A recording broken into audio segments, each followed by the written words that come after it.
Help all kids learn and grow with PBS Kids. Thank you for supporting your PBS station.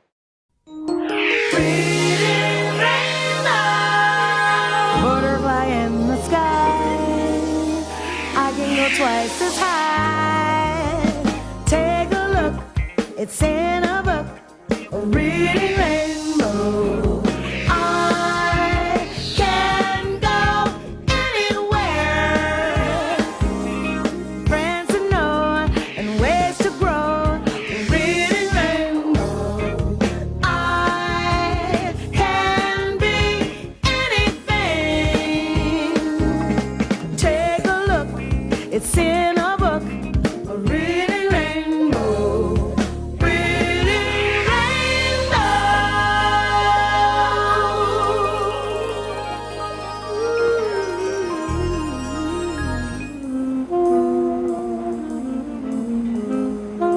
The night was dark and cold.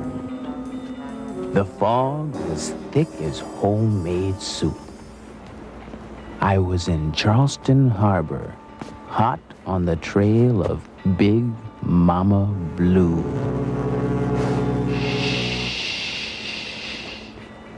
I couldn't hear a sound. It was midnight, and I was all alone on the docks. Or was I?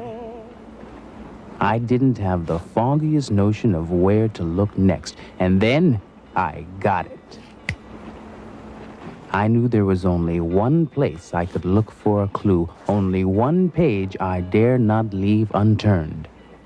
I knew I might get a lead on how to handle this case from Ralph, the hero of one of my favorite books, Mystery on the Docks. Ralph really knows how to spot a rat when he sees one, and he's handled some pretty tough customers.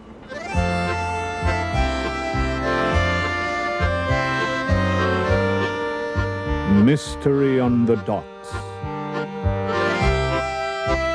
by Thatcher Hurd.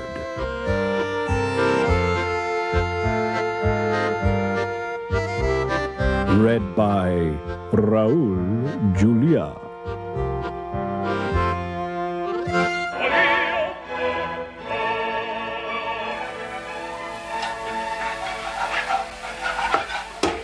Ralph, the short order cook at the diner on Pier 46, was washing up for the night. He sang as he washed. O sole mio. Ralph loved to sing. On his nights off, Ralph headed for the opera house to hear the stars sing, or he strolled to the end of Pier 46, playing the accordion and singing to the stars in the sky. But tonight, there were no stars. A cold and clammy fog crept over the docks. A foghorn blew.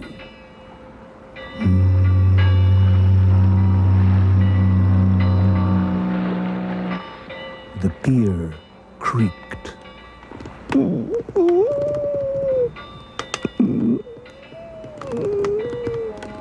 Then all was quiet. Or was it? Ralph stopped singing. He heard a ship's engines throbbing. He saw a dark ship gliding to the dock. Thud. He heard a gangplank fall. Two rats slunk out of the gloom. They headed straight for Ralph's diner. Fish and fries, snapped the shorter rat. Righto, said Ralph. You work on the dark ship? None of your business, snarled the taller rat. Thought Ralph. Tough customers. While the rats gobbled their food, Ralph read the newspaper. Suddenly, a headline caught his eye. Singer mysteriously vanishes. Ratville, May 16. The day before his gala concert at the Opera House, Eduardo Bombasто, whose thundering voice is known to concert-goers throughout the world, disappeared under mysterious circumstances. The police have no clues. "Oh no!" cried Ralph. "My favorite singer is missing!" Bam! The diner door slammed. Ralph whirled around. The two rats were gone. "Hey, come back here!" Ralph yelled. "Pay up!" But the pier was empty. Or was it? Suddenly, a car screeched to a stop in front of the dark ship. 3 rats jumped out. Ralph hid behind a crate. "Okay, boys, get the sack out of the trunk," shouted a huge rat chomping a cigar. "Right, Big Al." Ralph tiptoed closer. Crash! He tripped on a rope. "Catch him! Snatch him!" yelled Big Al. Ralph scampered down the pier, but the rats were too quick on their paws. "Throw him in the hole," snapped Big Al. "Welcome aboard!" laughed the same 2 rats who hadn't paid for the fish and fries. The dark ship pulled away from the dock. Ralph was alone in the hold. Or was he? The sack behind Ralph began to wiggle. "Who's there?" Ralph cried out. "Help! Help!" Ralph untied the sack. Out popped Eduardo! Who are you? Eduardo asked suspiciously. "I'm your biggest fan," replied Ralph. "What are you doing here?" Big Al kidnapped me, said Eduardo. "I'll walk the plank if he doesn't get his ransom." "We've got to get off this ship, fast!" cried Ralph. Ralph and Eduardo sneaked on deck. Big Al was on guard. The night was black as coal. The ship was far out in the harbor. "Aha!" yelled Big Al. "Trying to escape, huh? "We'll fix you." Ralph and Eduardo ran for it, straight up the mast and into the crow's nest. "Look! Flares!" shouted Ralph. "We can signal for help." The fog is too thick," said Eduardo. "The police will never see the flares." "What else can we do?" said Ralph. "I can sing!" exclaimed Eduardo. "Help! Help! Help! Help! Help! Help! Help! Help! Help! Help! Help! Help! Help! Help! Help! Help!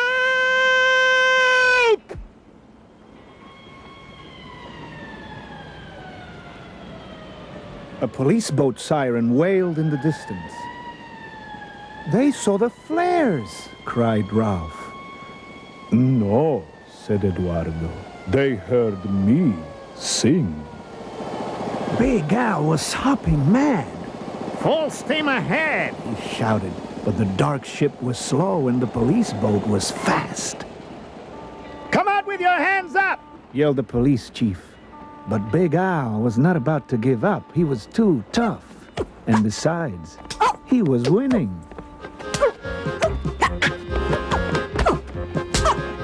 Or was he? Suddenly, 2 figures swooped down out of the fog. Ralph and Eduardo to the rescue! Whap, bam, skaboom, splash, kapow! "Rats overboard!" yelled the police chief.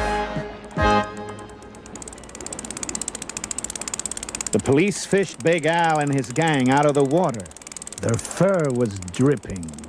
Their teeth were chattering. Their dark ship was towed back to the pier. They were towed to jail. The next day, Ralph's picture was on the front page of the newspaper. He was a hero. Eduardo gave him a front row seat for his concert at the Opera House. After the concert, Ralph invited Eduardo and all his friends to a party on Pier 46. The stars were shining brightly. Ralph played the accordion and sang for his favorite opera star. Everyone danced and munched fish and fries and toasted Ralph, who had saved Eduardo from Big Al and his gang of nasty rats.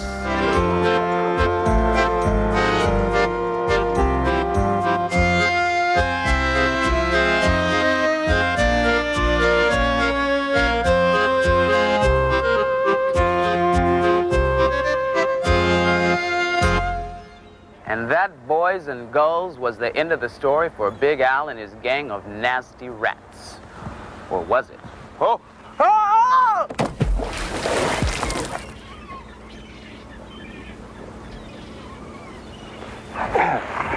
Nothing like a long walk off a short pier to make you real crabby.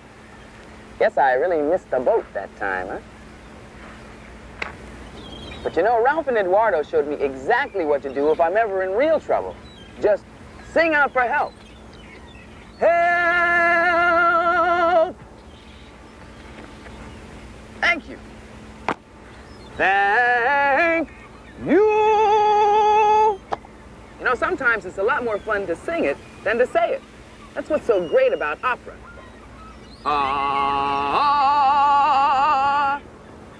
You don't have to be a great opera star like Eduardo to sing your heart out.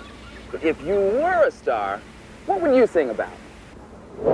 Love rock and roll because it's so hot, so hot. Get down. I love dinosaurs. Get another shovel and dig up some bones. I love dinosaurs. Tyrannosaurus. We like to jump rope together, especially double dutch. When me and my brother play baseball, when he gets me out, I get so mad and I go like this. I like baseball, I like baseball, I get to whap across the fence. I like baseball, I get to whop, whop, whop. We like to roller skate, roller skate, roller skate. We like to roller skate in the park. Oh, I like to boogie, I like to jam, I like to show myself around. Oh yeah. There are still a lot of mysteries here on the docks, even when the fog rolls away and the morning sun glitters on the water. I'm just in time for my rendezvous with Big Mama Blue. You know, the port of Charleston would be sunk without her.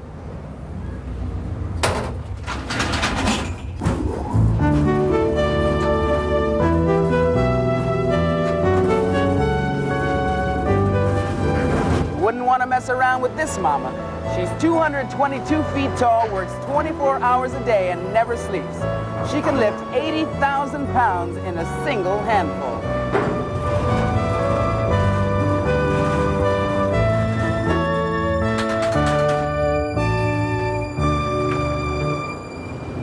I'm standing on top of her right now. How do you do, Big Mama Blue? Big Mama Blue is one of the huge cranes here in the harbor. She was named by the school children of Charleston, and it's her job to load and unload some of the huge freighters like the 𝗪𝗡. You're looking at the crane operator's cab, the heart and brain of Big Mama Blue.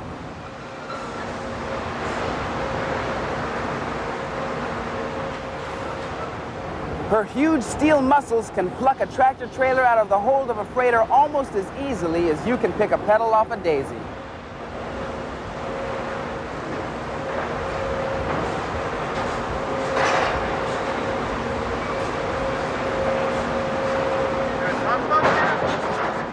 Each of those containers weighs as much as 6 full-grown elephants, more than 571 people my size.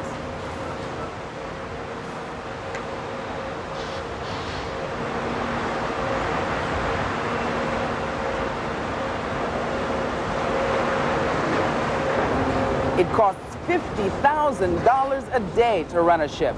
So getting all that cargo from ship to shore fast is really important. It goes from Big Mama Blue to trucks and trains, and then to you.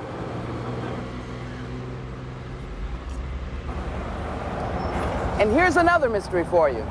Just how big is this ship anyway? Well, here are some clues for you. She's as high as a 16-story building.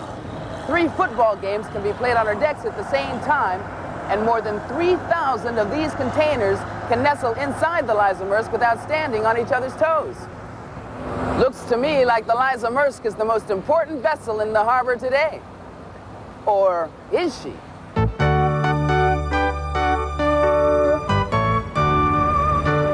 From what I'm learning about big city ports, huge freighters like the 𝗙𝗲𝗻𝗀𝗃 would be in hot water without the spunky scarlet tugboats that guide them in and out of the harbor and help them to dock. In fact, a lot of these ships would be up the creek without a paddle if they couldn't get a tug or a push from one of these workhorses of the harbor. And here's another mystery for you. How does a little tug like this push around a huge freighter 9 times its size? Well, let's go aboard and see.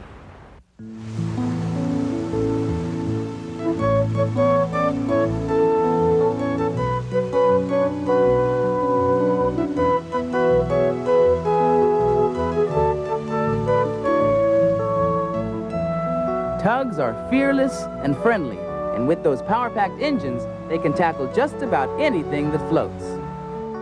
Tugboat captains are a special breed. They and their tugs have to be ready 24 hours a day to help ships in and out of port. I've been a tug captain for about 8 years. I like it very much. I enjoy my work. We're out in the open and we get to ride around and see what's going on. We get to enjoy nature. We watch the birds and the fish. And we have a nice time. We really do. Robert Mazik is the captain of the South Carolina. And his job, together with the tugboat 𝗵𝗏, is to turn this tremendous freighter around so she can move out of port under her own steam. Many times, 2 tugs have to work together to get the job done right. They talk to each other with radios and walkie-talkies to make sure there aren't any false moves or mistakes. Ships do real well when they're in the ocean or in a large body of water, but when they get around small areas, they're not too maneuverable.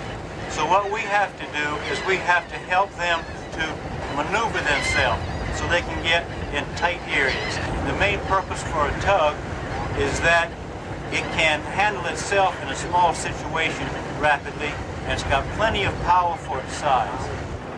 The lines that we have, some of them are right heavy, some of them aren't. Of course, the heavy lines we use are the stronger. It seems that the heavier they are, the stronger they are. But they weigh possibly 3 or 4 pounds to the foot, which makes them right heavy to handle sometimes.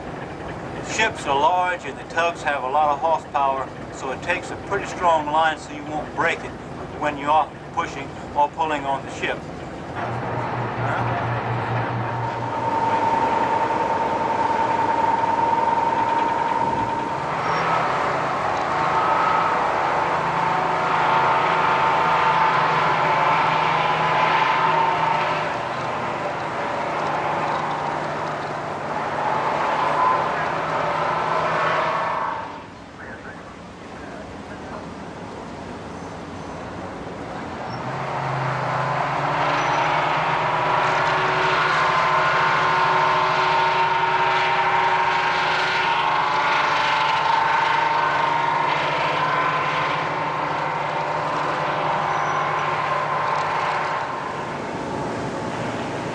Okay, South Carolina, good job. The 𝗥𝗏𝗀𝗀 is on her way. We proceed in 15 minutes, please, to the harbor entrance buoy to escort the freighter Joseph Lakes to the Columbus Street Pier. Our tugs are red because they seem to show up better. They look good. They're pretty. If you'll notice, our particular company has stacks are black with an orange band around the stack. A long time ago, before you had radio communications as we do today, the tugs used to have to race out to sea, and the captain on the ship they were going to, whichever tug he saw first was the one that he would use. So our tugs had the orange band, which stood out pretty well so they could be seen first so they could get the job. We're on our way out to meet a ship coming in. This ship will have two tugs on it. One of them will go on the bow of the ship and one will go on the stern of the ship. And we will take the ship and bring it up off the dock ahead of us and tie it up. See the seagulls flying over flags from every land. I see great ships from every port, they all look mighty grand. I am a tugboat captain, here's the song I've always sung. A boat may be a small one, but it gets a big job done. Away, haul away, moving all the mighty ships in and out of the bay. Shiny ocean liners, all the tankers too, the cargo ships and barges, we've got to pull them through. I am a tugboat captain, here's the song I've always sung.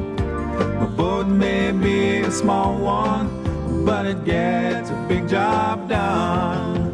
Away, haul away, moving all the mighty ships in and out of the bay. Away, haul away, moving all the mighty ships in and out of the bay.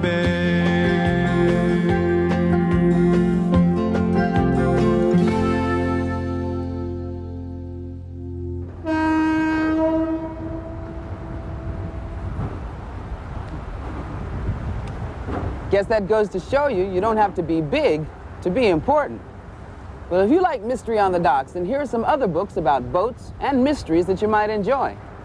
But you don't have to take my word for it. Hello, my name is Jason Ketcher, and I'm interested in all kinds of books. Mysteries, space books, but this book is all about boats. It is called Big City Port. The boat I really liked was the fire engine boat.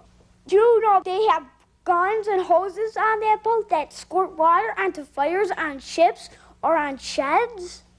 The people that wrote the book and illustrated it did a really good job on squeezing those little cranes and boats into those places where it could be impossible. They did a fine job on the book. Now, I like the watercolors. This book is really fantastic, kids. I would go out and get this book right now at your nearest library. It'll really knock your wits out about boats. Hello, I'm Nelson, and I'm here to tell you about a real fascinating book I've just finished reading. It's called The Wreck of the Zephyr, and it's the kind of book that you'll want to read over and over again and never get tired of. It's about a boy who dreams of being the greatest sailor of all. He goes out on a stormy day and he gets shipwrecked on an island. The island has flying boats, and he pleaded with the sailor to teach him how to fly his own boat, the Zephyr. All of the townspeople felt that the boy was crazy, and he finally wrecks the Zephyr. The pictures in this book are real special because they look like pastel paintings. At the end of this story, there's a kind of mystery, and you should read this book. It can teach you about trying to stretch your dreams too far. Hi, everybody. My name is Ramona. Do you like detective stories? Have you ever been sprayed by a skunk? Well, I think you'll like the book Nate the Great Goes Undercover. It's about a boy detective named Nate. Nate's trying to solve the case of the tipped-over garbage can. He gets sprayed by a skunk and he has to take a bath all night.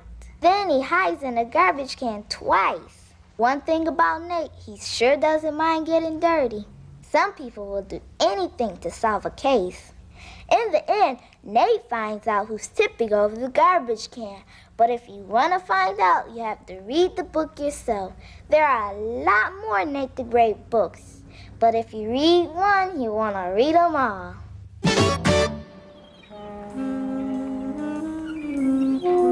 It's been a busy day down on the docks. I didn't feel quite as ship-shape as usual, but that's all in a day's work.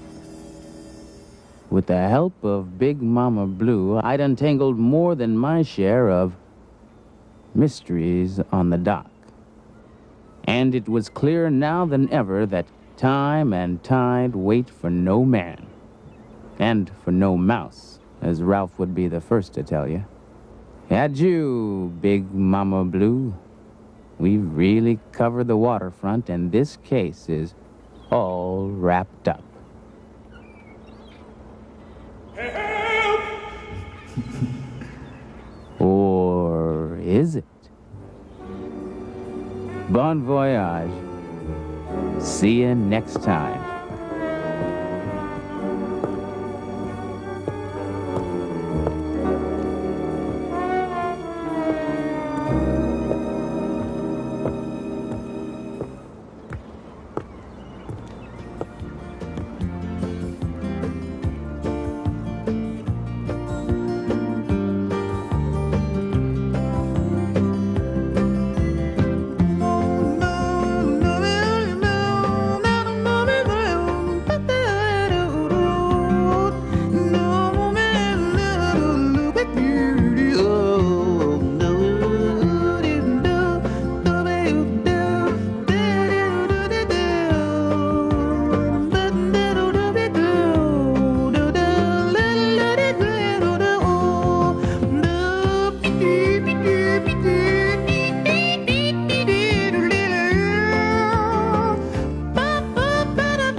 Today's Reading Rainbow books are Mystery on the Docks by 𝗪𝗪𝗱𝗏, published by Harper and Row.